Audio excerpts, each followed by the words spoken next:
משנה מלכי הגיע לחזית עם אשתו הצעירה. אלוף משנה מלכי כינס את גדודו והעם, הבה נחזור חזרה. המאבק ניטש זה 7 עשורים, והם לימדו קרב ומהות החיים. אך על פי המודיעין החדש כוחותינו נגד עצמם היו נלחמים.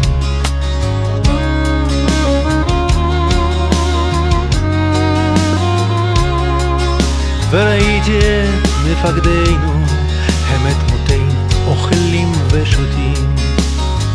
ילדיהם נטרפה דעתם, כי לא נשאר להם מה עוד לרצות. אך הארץ אכולת חלודה, שקוד באפר אבני המקדש. ואם אנחנו רוצים שיהיה לאן לחזור, זה הזמן להיערך מחדש. הרכבת עולה בלהבות, וכלום לא ישנה את הילוכה. הרכבת עולה בלהבות, ואין למצוא את נתיב הבריחה. האדמה הזאת הייתה שלנו, עד שטבענו בבוץ העימות. הגיע הזמן שאליה נחזור, כי ללא בעלים היא תמות.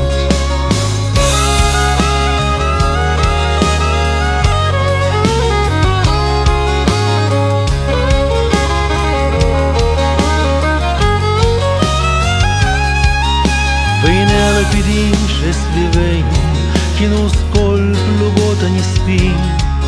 ורוצחי אבותינו יש להם תוכניות גם לגבי הילדים. הרו אותנו לצלילי שעיניך החתימו במחבוש וגרדום. אך עייפנו מלסחול על גחון, הם חזרנו הביתה היום. הרכבת עולה בלהבות, וכלום לא ישנה את הילוכה.